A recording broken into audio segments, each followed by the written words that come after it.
Well, hello, my dear friends out there in internet land and podcast land and YouTube land and all the other places. Thanks for watching the 7 News Nugget. I'm Amy Wood, and I wanted to get you guys caught up on local news that's been happening, also some regional and national stuff. But the first story that is creating quite the buzz in Spartanburg is this situation at an animal clinic. It's a long-time animal clinic that's been in business on the west side of Spartanburg. It is closing. It's the only 24/7 facility that we've had in Spartanburg of late. And so now that means, as a result of this place closing on July 23rd, everyone in the Spartanburg area and anybody kind of west of Duncan on over that's been counting on going to this place, they now have to drive all the way to Greenville to get their emergency 24/7 animal coverage. So that's a big deal if you own pets. If you don't, of course, you may not really care, but just want to make sure you're aware of that. And it's something that we're following on 7 News. It's interesting to find out more about that story. We also are following this. This happened over the weekend. A child, 4-year-old, died after falling out of an apartment building in Mount Pleasant. Apparently, the child was taken to the hospital alive, but we are understanding that the child passed away on Monday. So really sad developments on that story, but just want to keep you posted. That's a regional story coming out of the Low Country that you may be interested in knowing about. We also have this one, the story that we've talked so much about on the news. This has been in the news for months now, really since December, when we started to have all these earthquakes happening in the Columbia area, really Kershaw County. Well, now they've got this theory. They've been doing more studying and digging into what exactly is happening with all these minor earthquakes. And apparently the first one was like a 3.6, or one of the earlier ones was a 3.6. And they believe that one of those earlier quakes did enough movement of the ground that water was able to come in from a local waterway in that area.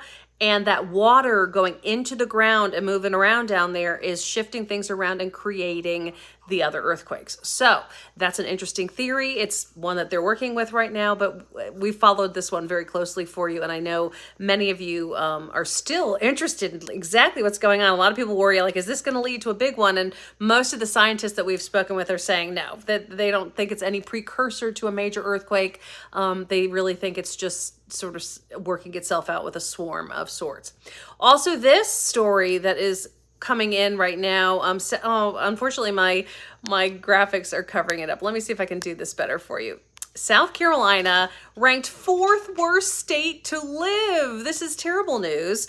And for those of us who have a lot of pride in South Carolina, I'm sure I've lived here 31 years. Many of you have moved to the area from other parts of the country. Some of you have been here your whole lives. You don't like hearing stories like this because it's like, wait a minute. We kind of like it here. It's not that bad. But this story, I wanted to give you a look at what they're actually talking about. So interestingly, this is what they're saying. They're saying South Carolina ranks low in overall health resources, and we're 44th out of 50 states when it comes to access to clinical care. This is coming from the United Health Foundation. Other weaknesses that they cite as to why we're being ranked so low is the state's crime rate and voting rights. So interesting.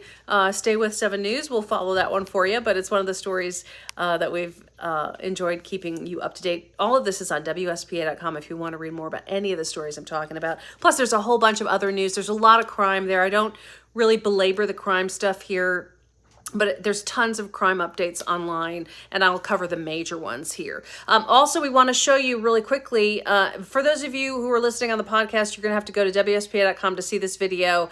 I am telling you, this is the craziest story out of Hawaii. It's a wedding, and look what happens at the wedding. Y'all, can you imagine if this was your wedding? It is crazy. Like, this is just an amazing scene. The waves just come crashing over into the couple. The couple got, luckily, as a result, after the first wave hit, they got these cool pictures of waves coming up. So they have amazing pictures to remember this moment. But apparently the bride and groom went on to talk about in the article on our website. You'll see it. They talk about how they just made the best. They were glad everyone was fine. No one was injured or hurt. And they made the best of the situation. They did not have their dance floor, so they wound up dancing in the mud. And they said everyone had a great time. So I guess once you got your pictures, Oh well, make the best of it. The stories that they will tell about that wedding experience, it really is such a cool piece of video.